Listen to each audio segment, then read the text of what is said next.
and the ravens' backward flight. The ravens came circling Widdershins above the sacred grove of Uppsala, their black wings cutting against the natural order of wind and fate, and old Grimhild, the Velva, knew that the threads of weird were being rewoven by hands far greater than mortal.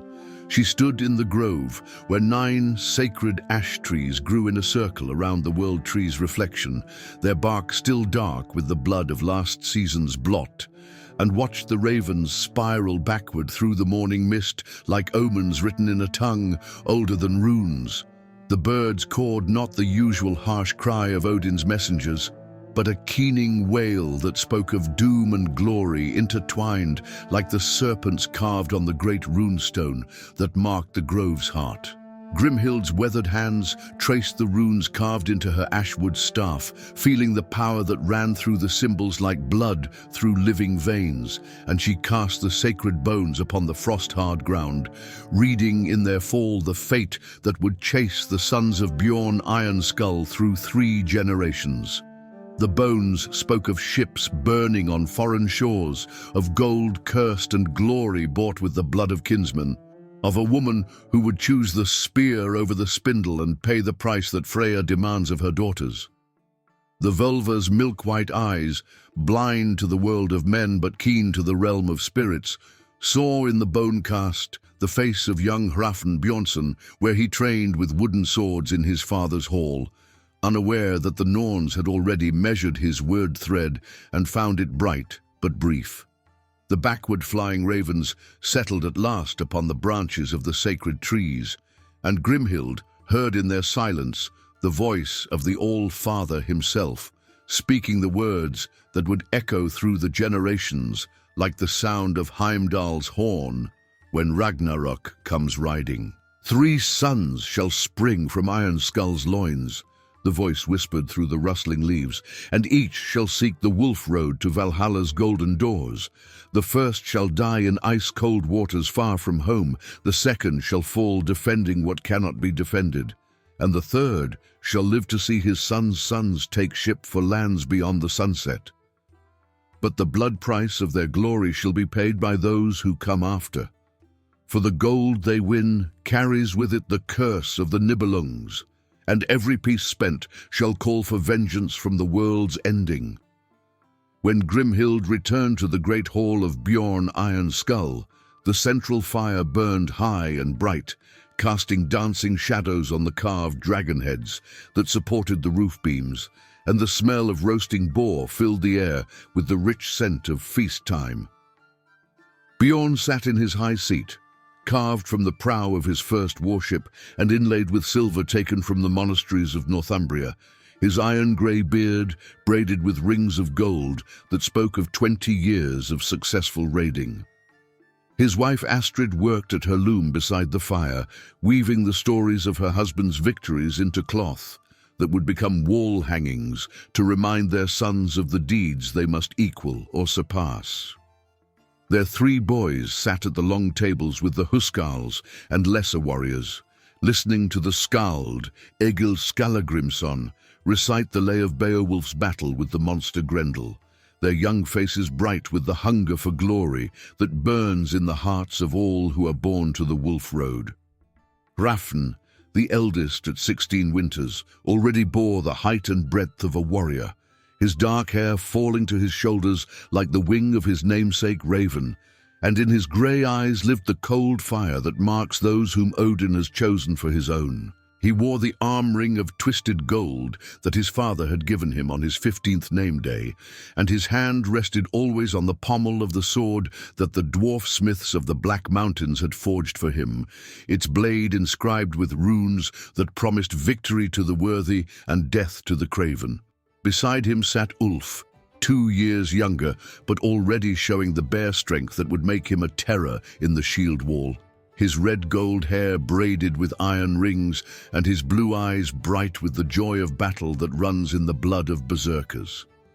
The youngest, Einar, possessed the keen wit and silver tongue that marks those destined for leadership, though at 12 winters he was still more boy than warrior, his dark eyes holding the wisdom that comes to those who listen to the wind and understand the speech of ravens.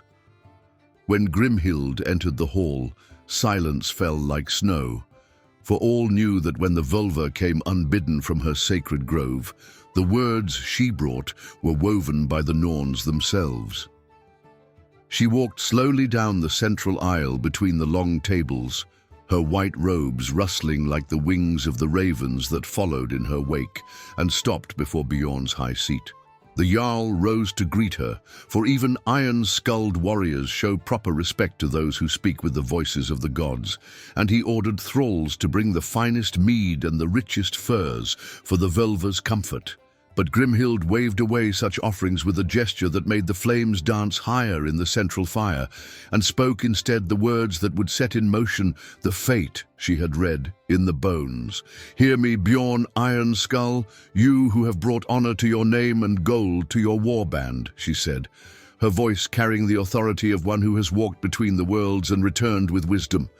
"The ravens have flown backward above the sacred grove, and in their flight I have read the word of your house. Your sons shall win glory that will live in the songs of skalds until the wolf swallows the sun, but the price of their fame shall be paid in blood and sorrow. Let them hear now the prophecy that the All-Father has spoken through my lips, that they may face their fate with eyes open and hearts prepared." The Völva turned then to face the three brothers where they sat among the warriors, and her blind eyes seemed to see each of them more clearly than any mortal sight could pierce. To Hrafn she spoke first, saying, "Wolf cub of the northern seas, your ships shall sail to waters where no Norseman's keel has cut the waves, and you shall plant your banner on shores that know not the tread of men. But the sea road you follow leads to the hall of Aegir beneath the waves, and your last battle shall be fought where ice mountains float like the islands of the dead. Your name shall live in song, but your bones shall rest in the whale-road's depths, and your brothers shall burn a ship without a body when the news comes home with the spring." To Ulf she spoke next, her voice growing heavy with the weight of sorrow. "Bear cub of the battlefield, your strength shall be as the storm that breaks the strongest oak, and your axe shall drink deep of your enemy's blood. But the doom that follows you is not the clean death of the warrior in the shield wall, but the bitter ending of one who fights against fate itself. You shall stand guard over what cannot be guarded, and fall defending what the gods themselves have marked for destruction. Your courage shall be remembered, but your victory shall turn to ash in the mouths of those who sing your praise." To young Einar last she turned, and in her voice was both promise and warning. "Wise cub of the word horde, you shall live to see your hair grow white, and your sons take ship for the sunset lands. Your cunning shall be your shield, and your silver tongue your sword, and through your wisdom your house shall grow mighty in the world. But the gold that your brothers win shall be your burden to bear, and every piece shall cry out for the blood of your line until the debt is paid in full. Guard well the trust they leave you, for on your shoulders shall rest the honor of your house until the 9th generation."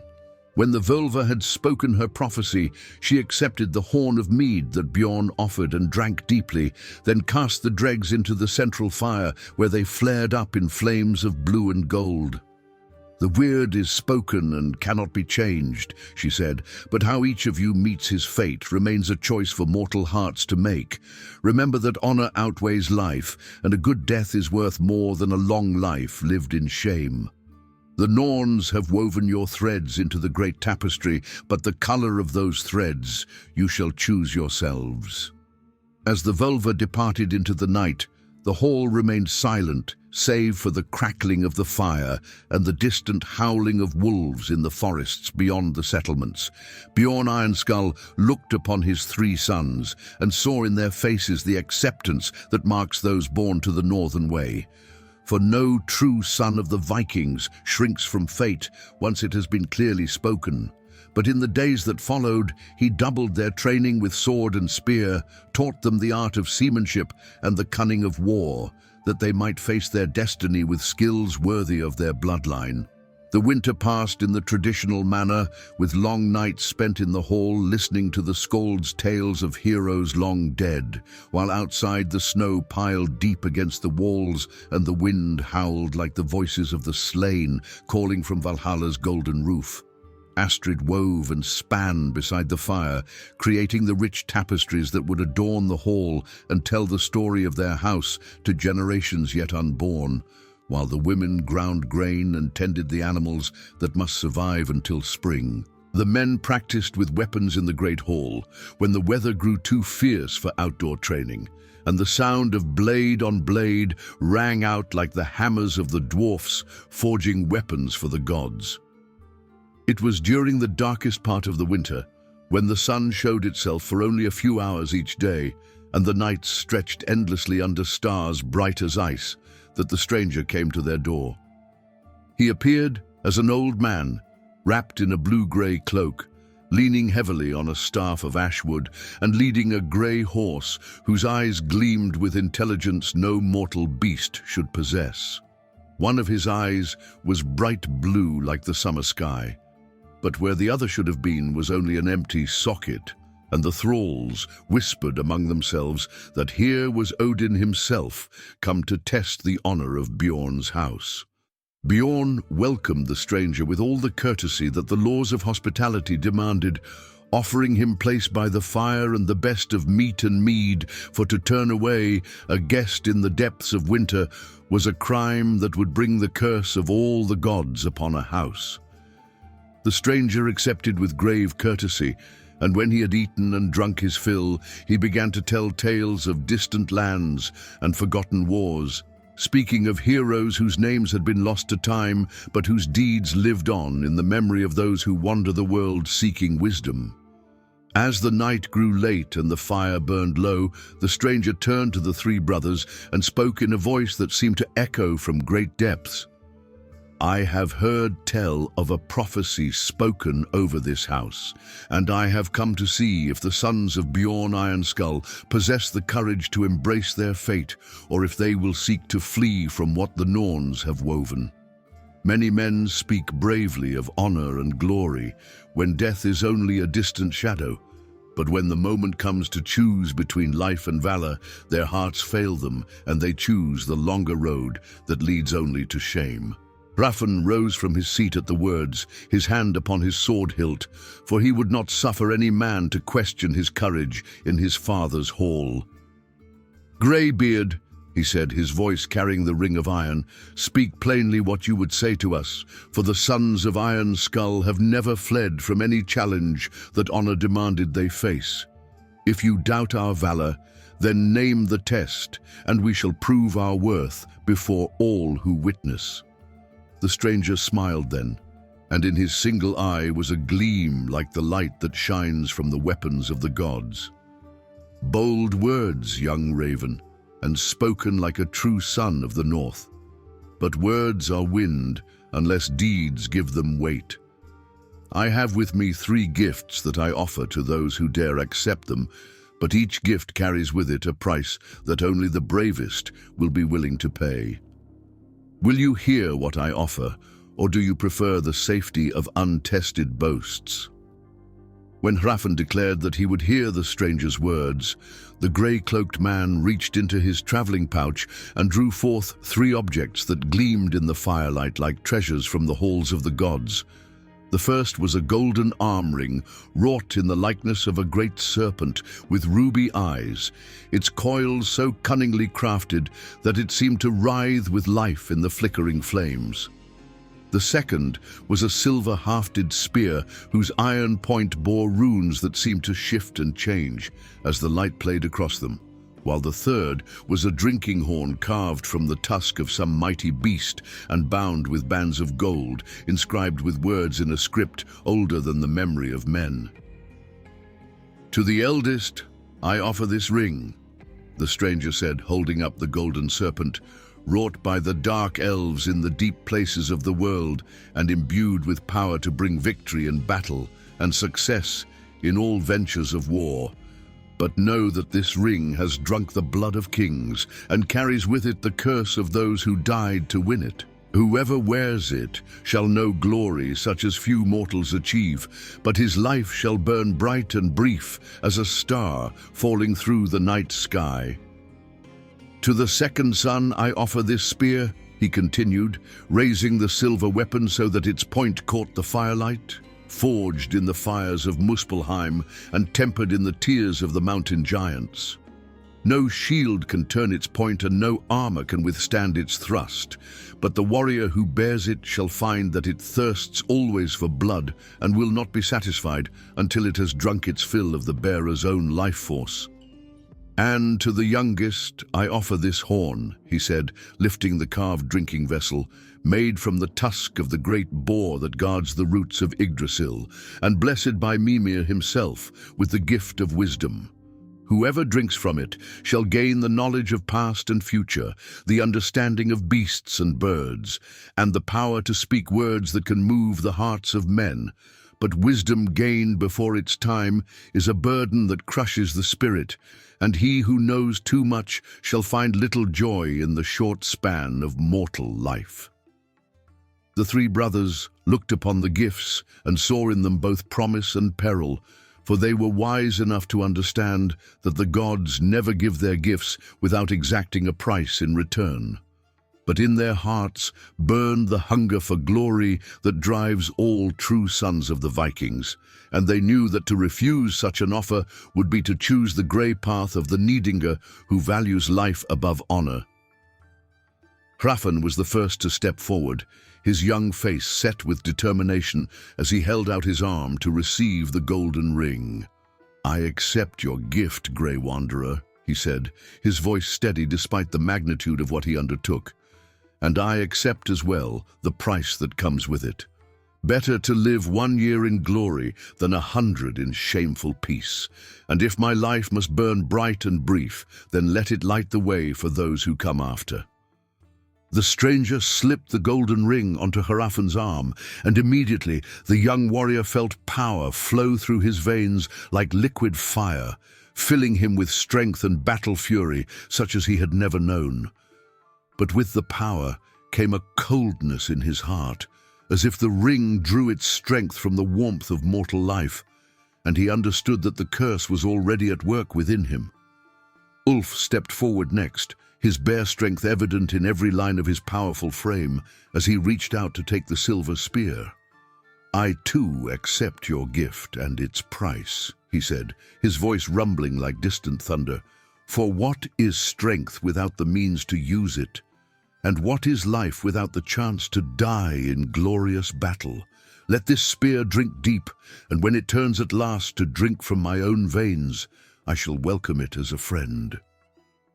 When Ulf's fingers closed around the spear's silver shaft, he gasped as if struck by lightning, for the weapon's power surged through him like the fury of Thor himself.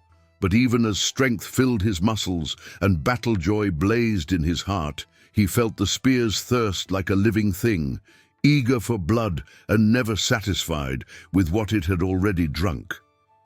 Young Einar alone hesitated when the carved horn was offered to him, for though he was brave as any of his blood, he possessed the wisdom to understand more clearly than his brothers what such gifts truly cost.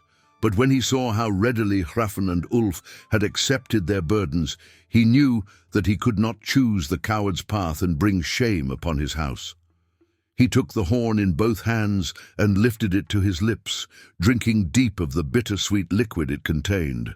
The effect was immediate and overwhelming as knowledge flooded into his young mind like a torrent breaking through a dam. He saw the past stretching back to the first men who walked the earth, and the future extending forward to the twilight of the gods when fire and ice would claim the world. He understood the speech of the ravens that cawed outside the hall, heard the whispers of the landwights that dwelt in hill and stream, and felt the weight of all the sorrows that would come to pass settling upon his shoulders like a cloak of lead. When the three brothers had accepted their gifts, the stranger rose from his seat beside the fire and gathered his cloak about him like shadows drawing close. "You have chosen well," he said, his voice carrying approval and something that might have been pity, "and you have proven yourselves worthy of the blood that flows in your veins. Remember now that the gifts I have given are tools, not masters, and how you use them will determine whether your names are spoken with honor or cursed by those who come after." As he spoke these words, the stranger seemed to grow taller and more terrible, and for a moment the watchers in the hall saw him as he truly was, Odin All-Father, the god of battle and wisdom, with ravens perched upon his shoulders and wolves crouched at his feet. Then the moment passed, and he was again only an old wanderer making his way to the door, but all knew that they had been visited by one of the Aesir themselves. "Remember this night," the god said as he paused at the threshold, "for it marks the beginning of your true saga. The threads of your fate are now woven into the pattern, and all that remains is to see how the design will be completed." With those words, he vanished into the winter night, and though search was made in the morning, no trace of his passing could be found, save for the hoofprints of his grey horse, which led away toward the north and the lands where the ice never melts. In the days that followed, the power of the gifts became manifest in ways both glorious and terrible. Hrafn found that his skill with weapons grew beyond all mortal measure, and in practice, bouts with the most experienced warriors of his father's Huskarls, none could match his speed and strength. But with each victory he won, he felt the golden ring grow tighter about his arm, and he began to understand that the price of his power would be paid not in distant years, but in the swift approach of his weird. Ulf discovered that the silver spear made him nearly invincible in battle, for its point could pierce any armor, and its edge could cut through the strongest shield. But the weapon's thirst for blood grew stronger with each use, and soon he found that he could not bear to set it aside, for without its touch, his strength seemed to drain away like water from a broken jar. The spear whispered to him in the night, promising greater victories if only he would feed it more often, and he began to seek out quarrels and feuds that would give him excuse to draw blood.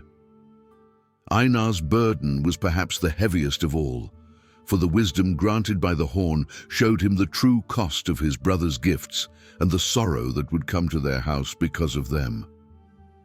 He saw Hrafn's death in the ice-cold waters of distant seas, felt Ulf's final battle in the smoking ruins of what he would try to defend, and understood that his own long life would be spent in the shadow of their glorious deaths. But he also saw that through their sacrifice, their bloodline would grow mighty, and their names would live forever in the songs of skalds. And this knowledge gave him the strength to bear what he must bear. When spring returned to the northern lands, and the ice broke up in the fjords with sounds like thunder rolling across the mountains, Bjorn Iron Skull began to plan the summer's raiding, as was the custom of his people.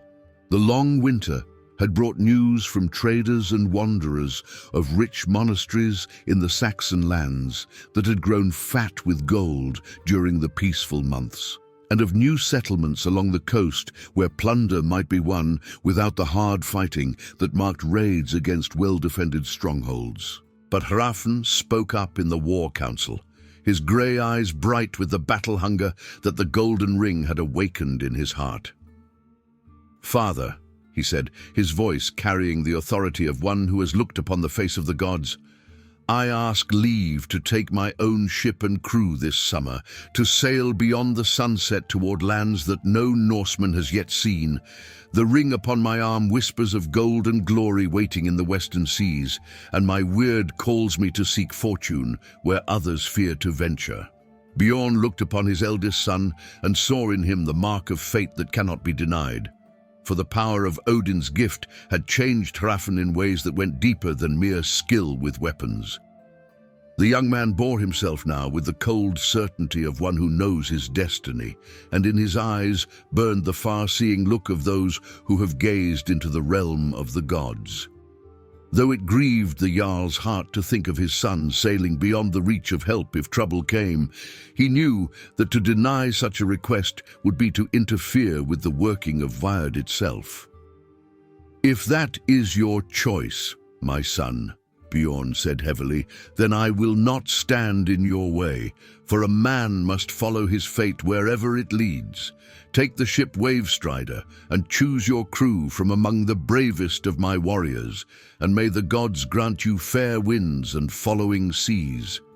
But remember that the Western Ocean is wide and strange, and many who have sailed beyond the sunset have never returned to tell of what they found." Hrafn spent the remaining weeks of spring preparing for his voyage, choosing 30 of the finest warriors to serve as his crew and making sure that Wavestrider was fitted with the best of sails and rigging. The ship was a beauty of the old style, 60 feet from stem to stern and built of oak that had grown in the sacred groves, with a dragonhead prow that seemed to breathe fire in the light of sunset. Her voice was deep and true when the wind filled her sail, and she rode the waves like a living thing that had been born to the sea road.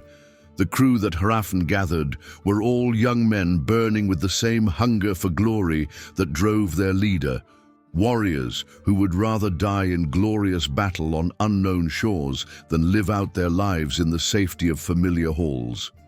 Among them was Thorvald the Proud, whose skill with the bow was legendary even among the keen-eyed Norsemen, and Gunnar Swordbreaker, whose blade had never failed to cut through enemy weapons in the press of battle.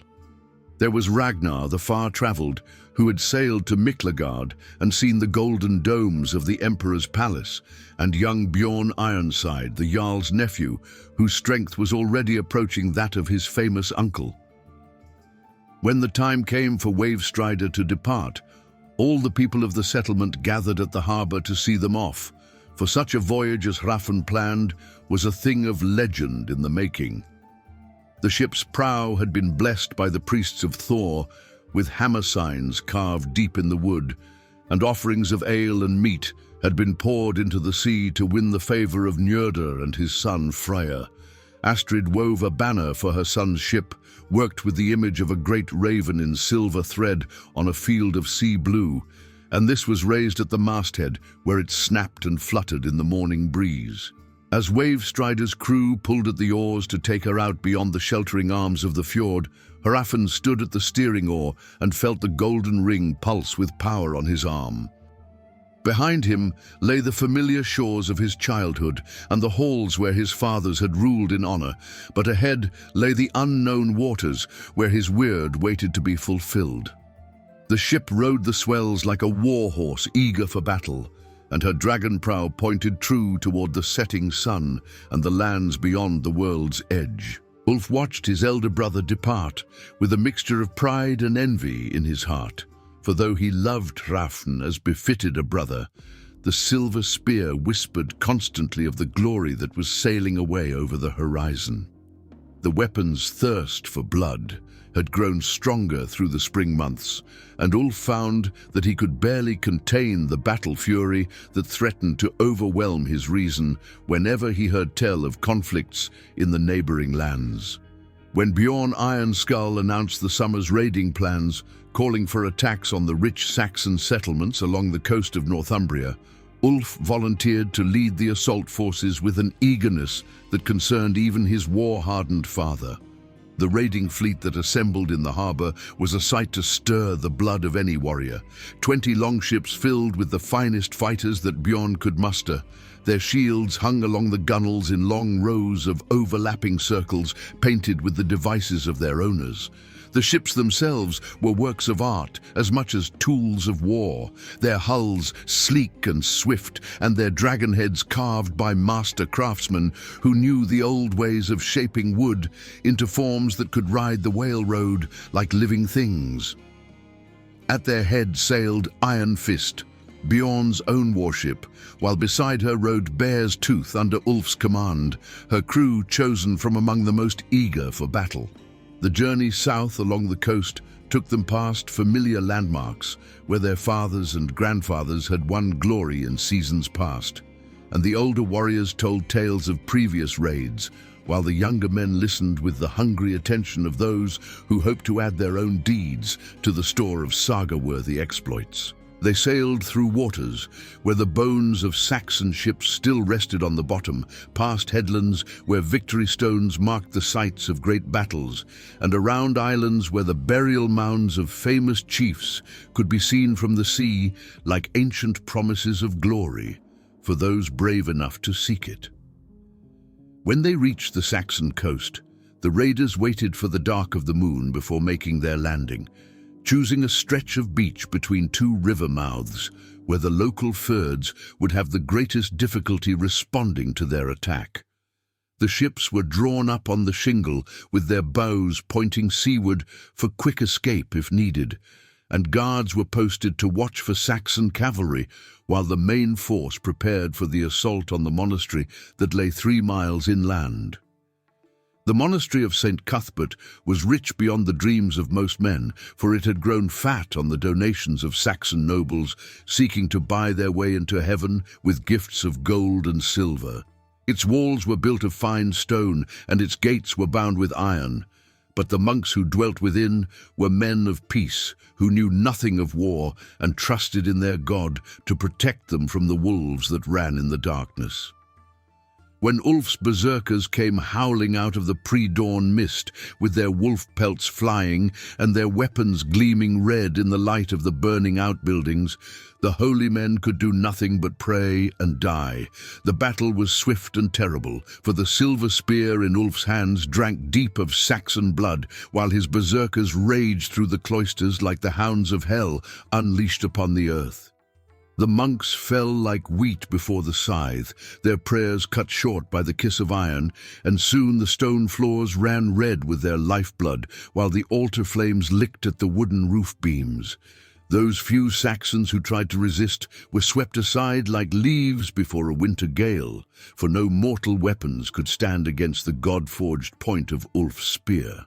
When the killing was done, and the monastery lay in smoking ruins, the raiders gathered up their plunder and marveled at the wealth they had won. There was gold enough to make every man rich, silver vessels worked by master craftsmen, and holy books bound in covers of precious metal and set with gems that caught the light like captured stars. But even as they loaded their ships with treasure, Ulf felt the silver spear's thirst growing stronger rather than weaker, as if the blood it had drunk only made it hunger for more. The return voyage should have been a time of celebration, for the raid had succeeded beyond their wildest hopes, and every man's sea chest was heavy with his share of the plunder. But as the ships sailed north through familiar waters, a strange mood fell upon Ulf and his crew. For the silver spear seemed to whisper of greater battles yet to come, and glory that could dwarf what they had already won. The weapon's power flowed through Ulf's veins like liquid fire, making him restless and eager for conflict, even as his rational mind told him that they had achieved enough for one season. It was then that the lookout spotted the sails of a Saxon fleet coming up from the south, warships sent by King Ethelred to hunt down the raiders and make them pay for their audacity. The enemy vessels were larger than the Norse longships and carried more men, but they were built for war rather than speed and could not match the raiders' ability to maneuver in the coastal waters. Bjorn Iron Skull called for his ships to scatter and run for the open sea, using their superior speed to escape from the heavier Saxon vessels. But Ulf stood up in Bear's Tooth and called out in a voice that carried across the water, "Why do we flee like craven dogs when the gods have given us enemies to fight?" he shouted, raising the silver spear so that its point caught the sunlight like a beacon. "Here is glory waiting to be won. Gold to be taken from the sea bottom when we send these Saxon whelps to feed the fishes. Who will follow me to victory or a good death in battle?" The crew of Bear's Tooth answered with a roar that echoed across the water, for Ulf's battle fury was infectious, and the promise of the silver spear kindled the berserker rage in their hearts. One by one, the other ships turned back to join the fight, their crews unable to resist the call to battle when victory seemed within their grasp. The sea fight that followed would be remembered in songs long after all who witnessed it had gone to join their ancestors in the halls of the dead. The Saxon ships came on in a tight formation, their crews chanting prayers to their nailed god while their commanders shouted orders from the steering platforms. They had the advantage of numbers and size, but the Norse raiders had the hunger for glory that makes even overwhelming odds seem like fair odds to those who fight under the eyes of Odin. As the two fleets closed with each other, the air filled with the sound of war horns and battle cries, the clash of weapons being readied, and the deep voice of the sea itself as the ship's hulls cut through the dark water. Ulf steered Bear's Tooth straight at the largest of the Saxon vessels, a great warship called Sea Stallion, whose crew numbered more than 60 men. As the ships drew near each other, arrows began to fly like deadly hail, and men fell bleeding to the deck planks as the iron points found their marks. But Ulf stood unmoved in the ship's bow, with the silver spear raised high. And when Sea Stallion's crew tried to shower him with their missiles, the weapon's power turned aside every shaft that came near him. When the ships crashed together with a sound like thunder, Ulf was the first to leap across the gap between the gunwales, the silver spear spinning in his hands like a wheel of death as he landed among the Saxon warriors. The weapon's point seemed to move of its own will, finding the gaps in armor and the weak spots where mail rings had parted, and wherever it struck a man fell without rising again. Behind Ulf came his berserkers, their teeth bared and foam on their lips as the battle madness took them, and they carved their way through the Saxon ranks like reapers gathering a harvest of the dead. The fight raged from bow to stern of the great warship, with neither side asking or giving quarter, for this was the kind of battle that men are born to fight and die in. The deck grew slippery with blood and the air thick with the cries of the wounded, while overhead the ravens began to gather as Odin's daughters prepared to choose the slain. But though the Saxons fought with desperate courage, they could not stand against the god-wrought power of the silver spear, and one by one they fell until only their captain remained. The Saxon leader was a man of noble blood named Aelfric the Bold, whose sword arm was strong and whose heart knew no fear even in the face of overwhelming doom. He faced Ulf in single combat at the ship's stern, his blade gleaming in the afternoon sun as he struck blow after blow that would have felled any ordinary opponent. But the silver spear was not turned by mortal weapons, and its point found its way past the Saxon's guard to drink deep of his heart's blood. As Aelfric fell, he spoke words that would echo in Ulf's memory for all the days that remained to him. "Norse wolf!" the dying captain gasped. "You fight with weapons that no mortal man should wield, and the victory you win today will be paid for in blood that flows from your own veins. The god you serve is a faithless master, and in the end he will demand from you the same price he has demanded from all who came before." When the sea battle was over, and the Saxon fleet had been sent to rest on the ocean floor, the Norse raiders found themselves richer than kings with the plunder they had won. But as they sailed north toward home, Ulf began to understand the meaning of the dying Saxon's words, for the silver spear's thirst seemed to have grown even stronger rather than weaker from the blood it had drunk. The weapon whispered to him in the night of greater battles yet to come, of enemies who would test his strength as the Saxons never could, and of a final fight where the spear would at last drink its fill. Meanwhile, far to the west, in waters colder than any the sons of men had sailed before, Hrafn and his crew were discovering that the price of the golden ring was higher than even the Völva's prophecy had suggested. Wavestrider had followed the setting sun for many weeks, crossing seas where no land was visible from horizon to horizon, and trusting to the ravens and the stars to guide them toward their destiny. They had found islands of green grass and sweet water where they could rest and take on supplies, and they had seen wonders that no Norseman's eyes had looked upon before: whales large as islands, sea serpents coiling in the deep water, and icebergs floating like crystal mountains in the northern seas. But with each day that passed, Hrafn felt the golden ring growing tighter about his arm, and he began to understand that the power it granted him was being bought with his own life force. His hair, which had been raven black when he left his father's hall, began to show threads of silver, and his face grew gaunt and sharp, as if some invisible fire was burning him away from within. His crew noticed the change and whispered among themselves that their leader was paying a price for the victories he had won, but none dared to speak their fears aloud.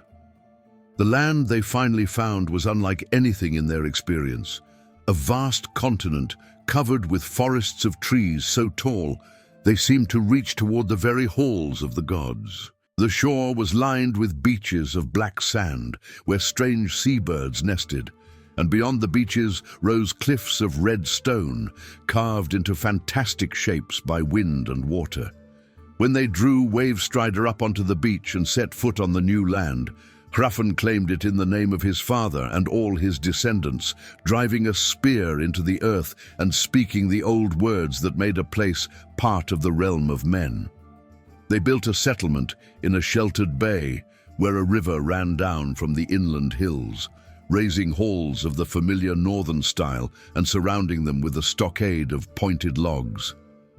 The land was rich beyond their dreams, with game animals that had never learned to fear the scent of men, fish that crowded the rivers in silver multitudes, and soil so fertile that barley and rye seemed to grow without cultivation.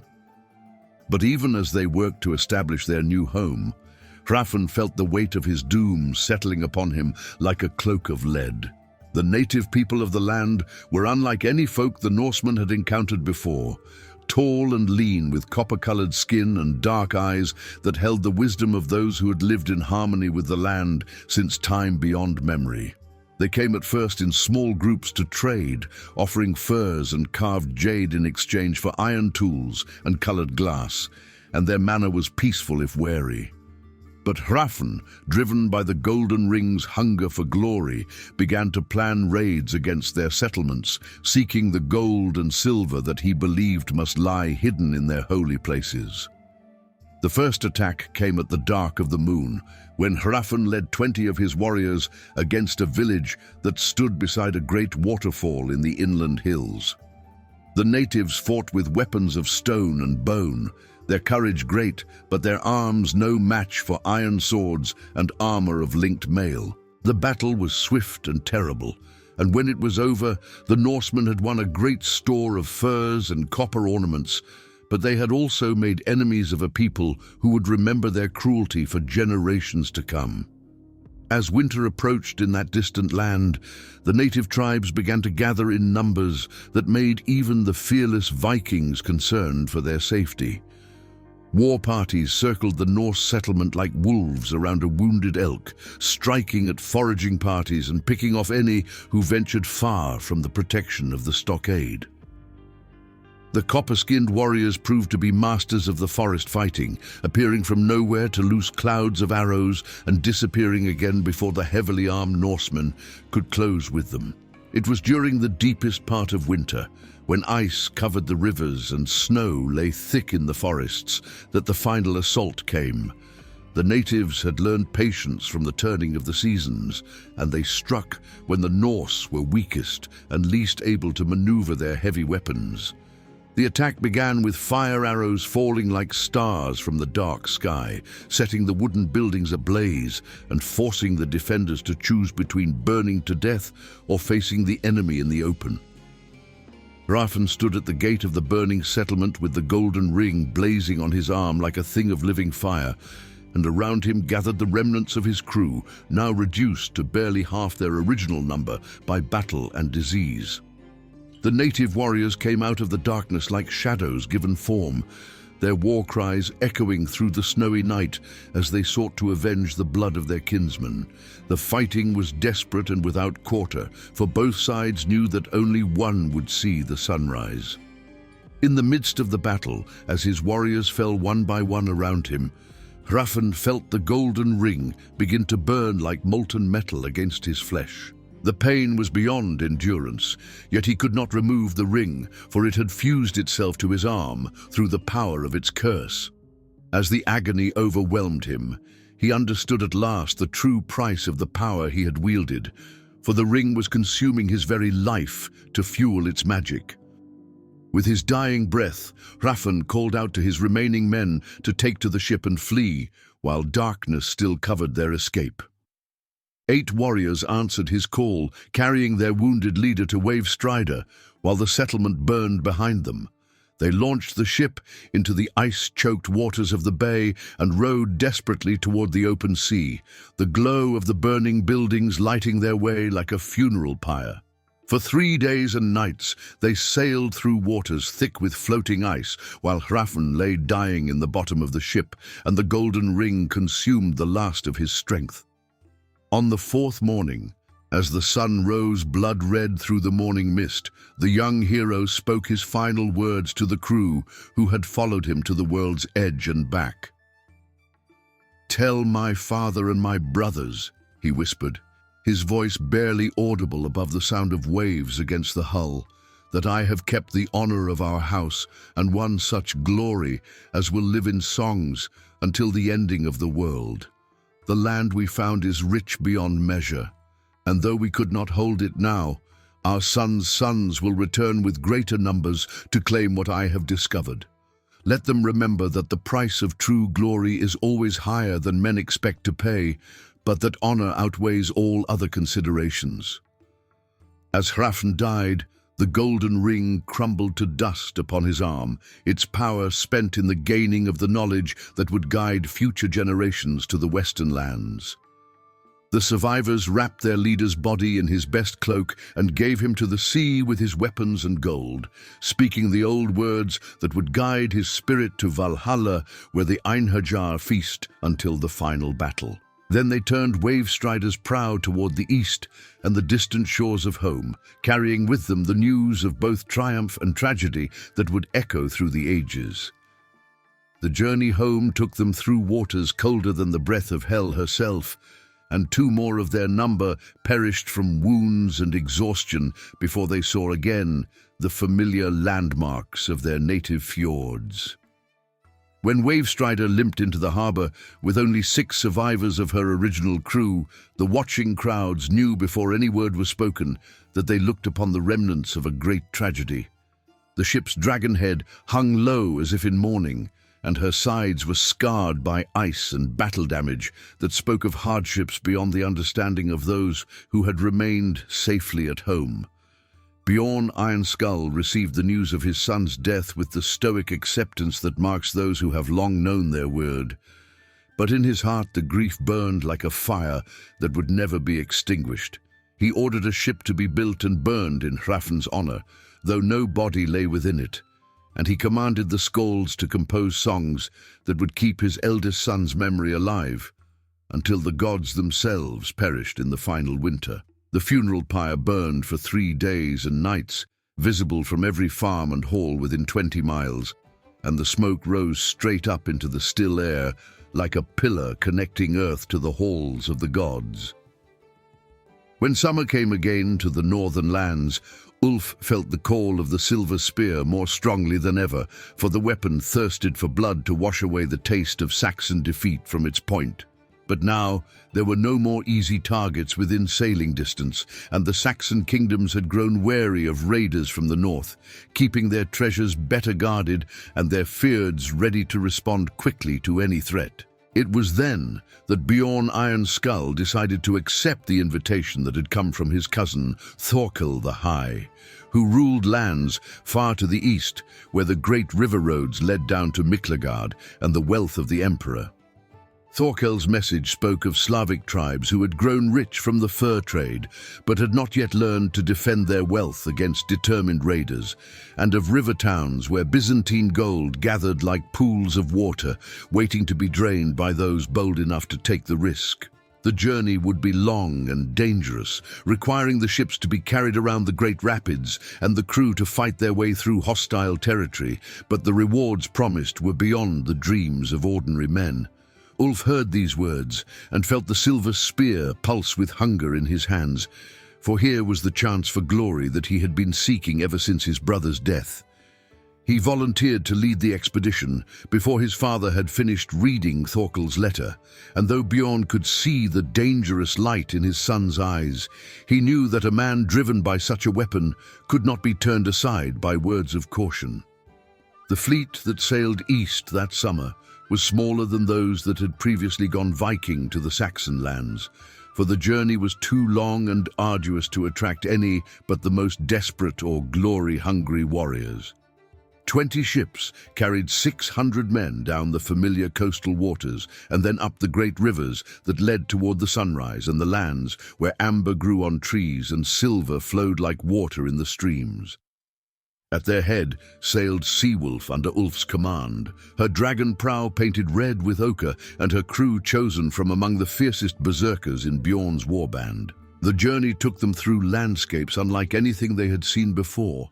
Vast forests where bears as large as horses hunted among trees older than the memory of men, and swamps where strange birds called from reed beds that stretched to the horizon. They passed trading posts where furs were exchanged for silver and amber, and they saw the burial mounds of chiefs whose names had been forgotten, but whose wealth still glittered in the darkness beneath the earth. When they reached the lands ruled by Thorkel the High, they found their kinsman eager to begin the raiding season, for he had spent the winter gathering intelligence about the richest targets within striking distance. The Slavic princes had grown complacent in their wealth, trusting to the distance and difficulty of the river roads to protect them from northern wolves. But they had not reckoned with the hunger for glory that drove men like Ulf and his followers. The first target was a river town called Novgorod, where the Prince Yaroslav had built a great stone fortress to guard the trade routes and filled it with treasures gathered from across the known world. The town's walls were high and strong, but its garrison had grown soft from years of peace, and when Ulf's berserkers came howling out of the morning mist with their wolf pelts flying and their weapons thirsting for blood, the defenders broke like water against a stone dam, the silver spear carved through the enemy ranks like death itself given form, and wherever Ulf appeared, the Slavic warriors fell back in terror before his supernatural strength. The battle raged through the streets of the town and up the walls of the fortress, with neither side asking or giving quarter, but in the end, the god-forged weapon could not be denied its due.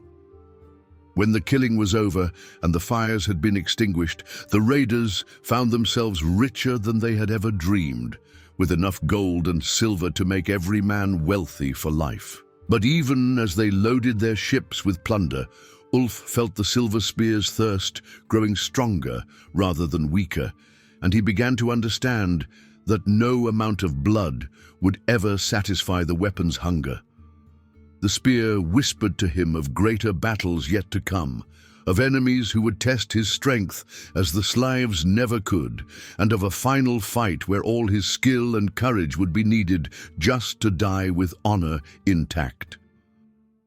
The return journey should have been a time of celebration, for the raid had succeeded beyond even Thorkel's wildest promises, and every man's share of the plunder was enough to buy a farm and stock it with the finest cattle. But as the ships made their way back down the river roads toward the northern seas, strange reports began to reach them of armies gathering in the west and kings making alliances that had not been seen for generations. Word came that Knut the Great was dead and his empire was crumbling, with Saxon and Danish nobles fighting over the pieces like dogs over a bone. The old alliances that had kept the peace for decades were breaking down, and everywhere men were sharpening their swords and preparing for war.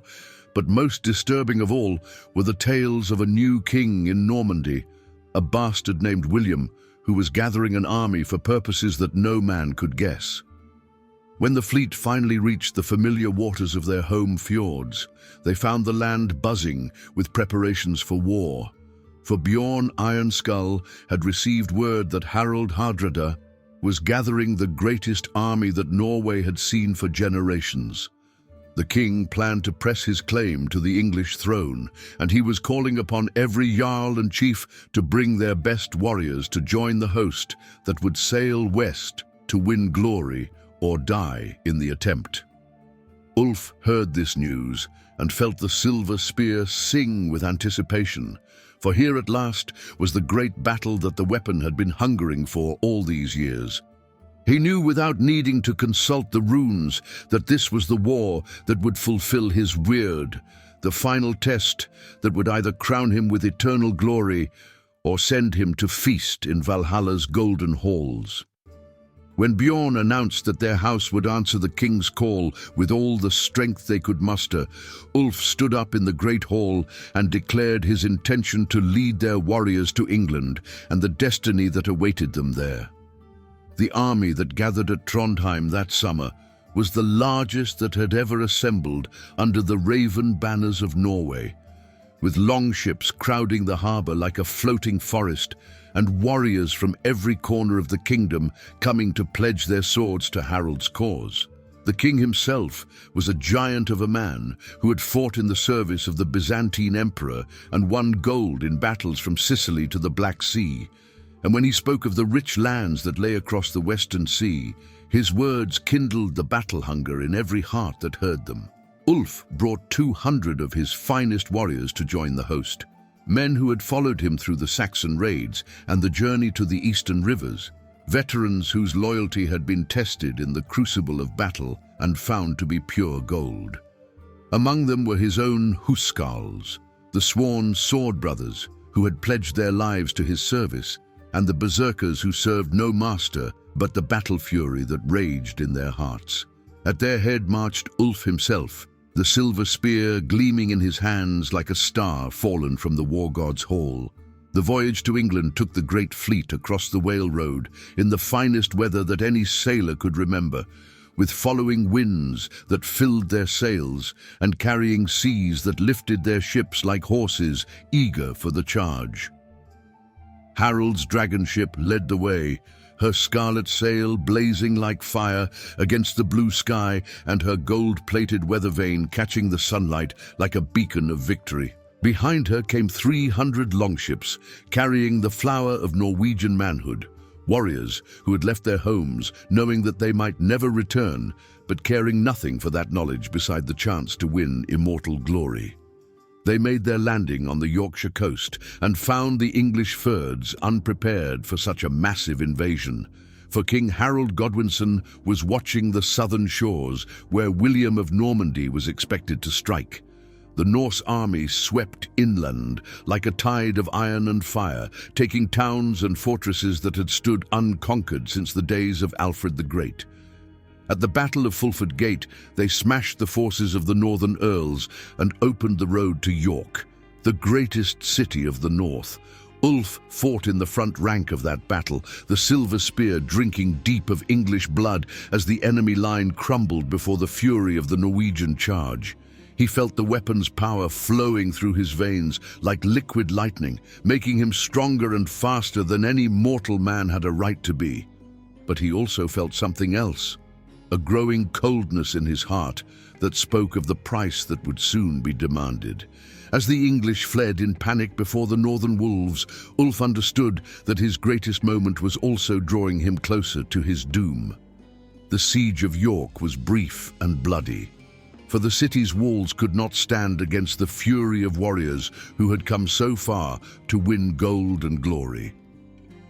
When the gates were broken and the defenders put to the sword, Harald Hardrada sat himself on the throne of the Northern Kingdom and declared himself the rightful King of England by right of conquest. But even as they celebrated their victory with the traditional feast in the captured halls, word came that Harold Godwinson had marched north with an army larger than any the English had assembled for generations. The two armies met at Stamford Bridge on a morning when the autumn mist lay thick on the river, and the ravens gathered in such numbers that their wings darkened the sky. Harold had chosen the battlefield well, with the bridge at his back and marshland protecting his flanks. But the English came on with the desperate fury of men fighting for their homes and their king. The battle began with the familiar ritual of champions meeting in single combat, but soon dissolved into the kind of general slaughter that marks the greatest conflicts between nations. Ulf led his war band into the thickest of the fighting, where the English housecarls stood firm behind their wall of shields and refused to yield a single step to the Norwegian advance. The silver spear carved through their ranks like a farmer's scythe through grain, and wherever Ulf appeared, the enemy line wavered and threatened to break. But the English had steel in their hearts as well as their hands, and they fought with the courage of those who know that defeat means not just death, but the end of everything they hold dear. As the battle raged from morning until afternoon, Ulf began to feel the spear's thirst becoming something more than hunger. It was becoming a physical pain that gnawed at his vitals like a wolf devouring him from within. The weapon demanded blood, not just from his enemies, but from himself. And he understood at last that the price of its power had always been his own life force, measured out in drops with every blow he struck. When Harald Hardrada fell with an arrow through his throat and the Norwegian army began to waver, Ulf knew that his moment had come. He gathered his remaining warriors around the king's body and prepared to make the last stand that would either turn the tide of battle or send them all to Valhalla together. The silver spear blazed in his hands like a thing of living fire, and the berserker fury filled his heart as he led the final charge against the English shield wall. The fighting was beyond anything that mortal men should have to endure, with heroes falling on both sides like leaves in an autumn gale. Ulf cut his way through the enemy ranks with the silver spear singing its death song, and behind him his warriors fought with the desperate courage of those who know they will not see another sunset. But even as the spear drank deep of English blood, it began to drink deeper of Ulf's own strength, and he felt his life flowing out of him like water from a broken cup. In the end, it was not an enemy weapon that brought Ulf down, but the silver spear's final demand for payment. As he struck the killing blow against the English captain who had slain Harold, the weapon turned its point inward and drank the last of his heart's blood. He fell there beside the bridge with the spear still clutched in his dying hands, and his warriors built a wall of their bodies around him as the English closed in for the final slaughter. When the battle was over and the crows came to feast on the fallen, the survivors of the Norwegian army looked upon a field strewn with the bodies of heroes and understood that they had witnessed the end of an age. The great Viking raids were finished, and never again would northern wolves cross the Whale Road in such numbers to carry fire and sword to foreign shores. The few ships that limped home to Norway carried word of defeat and death, and the skalds who sang of Stamford Bridge wove their verses with threads of silver and sorrow. Einar heard the news of his brother's death with the bitter knowledge that comes to those who have drunk from the horn of wisdom, for he had seen this ending in his dreams and understood that it was the price demanded by the Weird that governed his house. But even as grief filled his heart like winter ice, he knew that the greatest test of his own fate was yet to come, for with Hrafn and Ulf dead, he alone remained to bear the burden of their legacy and the curse of the gold they had won. In the years that followed Stamford Bridge, the northern lands fell into the kind of chaos that comes when the old certainties have been shattered and new ones have not yet taken their place. The death of Harald Hardrada marked the end of the great Viking age, and the survivors of his army returned home to find a world that no longer had room for the old ways of winning wealth through raid and battle. Trade began to replace warfare as the path to prosperity, and young men who would once have taken ship for foreign shores found themselves instead learning the arts of farming and crafts. Einar, now the sole heir to Bjorn Ironskull's lands and titles, found himself caught between the old world that was dying and the new one that was struggling to be born. The wisdom he had gained from the carved horn showed him the shape of things to come. The spread of the nailed god's faith throughout the northern lands, the rise of centralized kingdoms that would bring an end to the independence of individual jarls, and the gradual transformation of warriors into farmers and merchants. But it also showed him that his bloodline had a role to play in these changes, and that the gold won by his brother's sacrifice would be the foundation for a different kind of power. When Bjorn Ironskull died in his bed at the age of 70 winters, having lived long enough to see his surviving son established as a leader among the jarls of the coast, Einar inherited not just lands and treasure, but the responsibility for keeping alive the memory of Hrafn and Ulf. He ordered the skalds to preserve their stories in verses that would be sung in the halls of their descendants, and he commissioned rune stones to be carved with their deeds, that future generations might remember the price that had been paid for the gold that enriched their halls. But the burden of the curse was not yet lifted from the bloodline, for the Völva's prophecy had spoken of payment demanded until the 9th generation, and Einar understood that his own long life would be shadowed by the need to guard against the vengeful spirits that followed in the wake of cursed treasure. He married wisely and well, choosing as his wife Sigrid the Wise, daughter of a powerful jarl whose lands bordered his own, and she bore him 3 strong sons who grew to manhood without knowing the hunger for glory that had driven their uncles to doom. The eldest of these sons was Bjorn the Merchant, who inherited his grandfather's iron will, but turned it toward the building of trade routes rather than the burning of monasteries. The second was Thorvald the Law Speaker, whose silver tongue and keen mind made him wealthy through the settlement of disputes rather than their creation. The youngest was Ragnar the Far-Sailed, who satisfied the wanderlust that ran in his blood by exploring new trade routes to the east and south rather than seeking battle glory in foreign lands. Under Einar's wise guidance, the family's wealth grew from the gold that his brothers had won until they became one of the most powerful houses in the northern lands. But always the wise jarl remembered the warning that had been spoken over the rune-cast bones, and he kept careful watch for signs that the curse might be manifesting itself in new forms. He built a temple to the old gods on the site where Grimhild's sacred grove had stood, and there he offered sacrifice each year on the anniversary of his brothers' deaths, seeking to appease the spirits that might otherwise demand blood payment from his descendants. The years passed like the turning of seasons, and Einar's hair grew white as winter snow while his sons established themselves as leaders in their own right. Bjorn the Merchant built trading ships that carried amber and furs to distant markets, bringing back silver and silk that filled the family coffers with wealth beyond the dreams of the old raiders.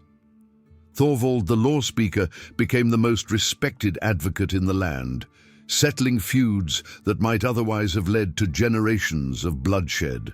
Ragnar the Far-Sailed discovered new routes to Byzantium and the lands of the Rus, opening trade relationships that would endure for centuries.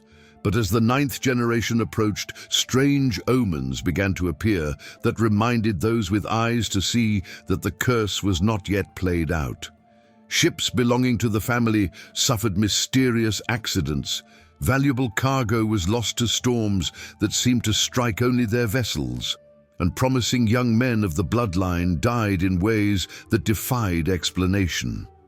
Einar, now ancient beyond the normal span of mortal years but kept alive by the wisdom that flowed from the carved horn, understood that the final reckoning was approaching and that all his precautions might not be enough to protect those who came after him. It was in the spring of his 90th year that the reckoning finally came, in a form that even Einar's wisdom had not foreseen. A young skald named Magnus Olafsson came to his hall, Claiming to be descended from one of the Saxon monks who had died in Ulf's raid on the monastery of St. Cuthbert, the young man bore with him a gospel book bound in silver and gold, one of the treasures that the raiders had taken from the holy house, and he demanded its return along with blood payment for the deaths of his ancestors. Magnus was no ordinary monk seeking justice through the law, but a warrior priest trained in the arts of war, as well as the liturgy of his faith. He challenged the house of Bjorn Ironskull to single combat, claiming the right to recover the stolen treasure by force of arms if it would not be given freely. Under the old laws that still held sway in matters of honor, Einar could not refuse such a challenge, but he was far too old to fight, and his sons were away on their various enterprises. It fell to Einar's grandson, young Hrafn Bjornsson, to take up the challenge in defense of his house's honor. The boy was barely 18 winters old and had been named for his great-uncle who had died in the western seas. But he bore the same hunger for glory that had driven the earlier Hrafn to his doom. When he heard Magnus's challenge, he stepped forward without hesitation and declared his willingness to meet the Saxon in Holmgang to settle the matter according to the ancient laws.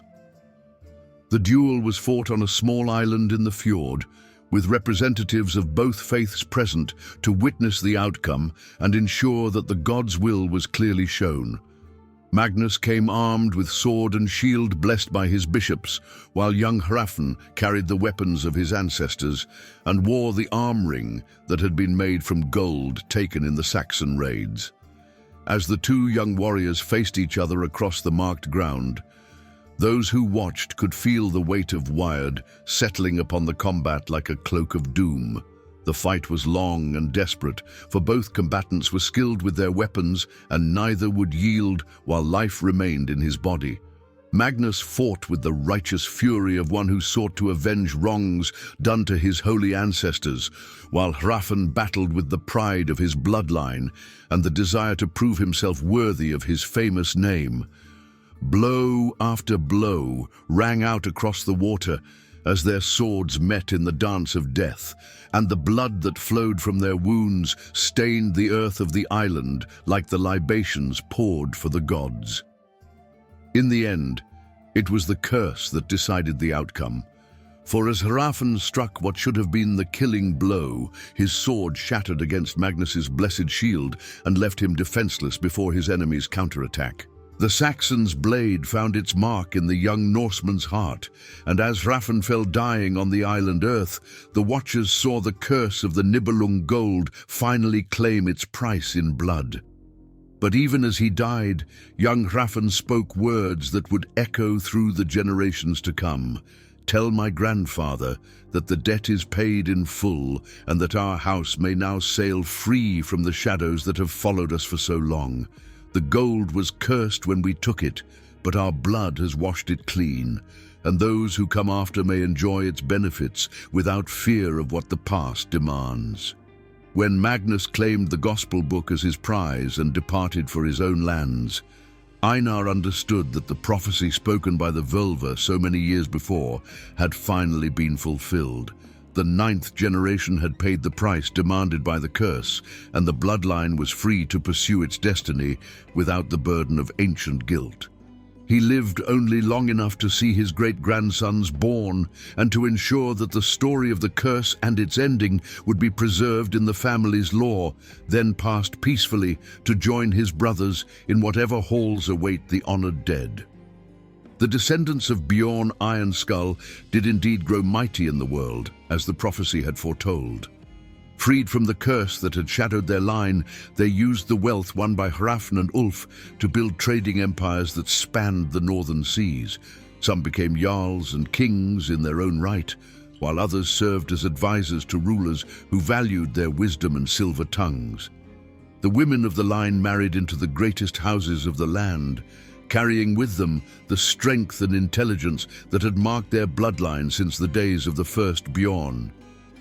But perhaps the greatest legacy of the cursed gold was the ships that carried Einar's great-great-grandsons back to the western lands that Hrafn had discovered so many years before. Using the knowledge preserved in the family's archives and the navigational lore that had been passed down through the generations, they led expeditions that succeeded where their ancestor had failed, establishing permanent settlements in the lands beyond the sunset and opening new routes for trade and exploration. These expeditions carried with them not just the hunger for gold and glory that had driven their ancestors, but also the wisdom that comes from understanding the true price of such achievements. They treated the native peoples with respect rather than contempt, seeking to trade rather than raid, and building alliances that would endure for generations. The settlements they established became the foundations for new nations, places where the old northern traditions could take root in foreign soil and grow into something both familiar and strange. As the years passed and the world continued to change around them, the descendants of the three brothers found new ways to honor the memory of those who had died to secure their prosperity. Ships were built and named for Hrafn the far-sailed and Ulf the spear-wielder, while halls were raised where skalds could sing of their deeds to audiences who understood the value of courage and the price of glory. The sacred grove where Grimhild had first read the prophecy was maintained as a shrine where offerings were made to honor the old gods and the heroes who had served them faithfully. And still, the ravens circle over the northern lands, though now they fly in the natural order rather than widdershins, carrying messages between the world of men and the halls of the gods, where the worthy dead feast until the end of time. Sometimes, when the wind is right and the season turns toward winter, those who listen carefully can still hear the sound of oars cutting through the whale road, the creak of masts under sail, and the distant war cries of heroes who died in glory but whose names live on in the songs of skalds. For this is the truth that the Völva's prophecy taught to all who heard it, that honor is worth more than life, that a good death is better than a shameful survival, and that the deeds we do in our brief time on Middle-earth echo through the generations long after our bones have turned to dust. The three sons of Bjorn Ironskull chose their fates with eyes open and hearts prepared, and though the price they paid was higher than any mortal should have to bear, the glory they won was worthy of heroes, whose names will be remembered until the wolf swallows the sun and the stars fall from their courses in the sky. The ships that now sail west from the northern harbors carry with them the dreams of new generations, young men and women who seek their own fortunes in the lands beyond the horizon. But they sail with the wisdom bought by their ancestors' blood, understanding that true glory comes not from the gold that can be won in a season's raiding, but from the legacy that endures when the last sword has been sheathed and the final saga has been sung. They know that the ravens still watch from their high places, and that somewhere in the halls of the gods, three brothers feast together at the high table, their wired fulfilled and their honor secured for all time. And so the wheel of fate continues to turn, as it has since the world was young, carrying new heroes toward their destinies, while the old ones pass into legend and song. The Völva's prophecy has been fulfilled, the curse has been lifted, and the bloodline sails free toward whatever adventures await in the lands beyond the sunset, guided by the wisdom of the past and the hope of the future.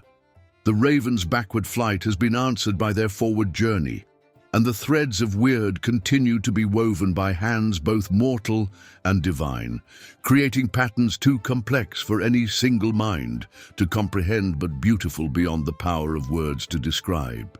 In the end, this is what the saga teaches to all who hear it, that fate cannot be escaped, but it can be met with honor, that the gods help those who help themselves, and that the greatest treasures are not the gold and silver that can be counted in a king's hoard, but the memories and stories that live on in the hearts of those who remember the deeds of heroes. The three sons of Bjorn Ironskull have taken their places in the great saga of the world, and their names will be spoken with respect until the end of time, when fire and ice claim all things, and the gods themselves go down to defeat in the final battle. But until that ending comes, the ships will continue to sail west toward the sunset and the unknown lands that wait beyond the horizon, carrying with them the hopes and dreams of new generations who seek to add their own chapters to the endless story of human courage and ambition. For this is the way of the world and the word that governs all things, that each generation must find its own path to glory, paying the price that honor demands and accepting the fate that the Norns have woven, trusting that their deeds will be remembered when all else has been forgotten, and the ravens circle once more over the sacred places where heroes lived and died in the long-ago days when the world was young and full of possibilities as vast as the Whale Road itself.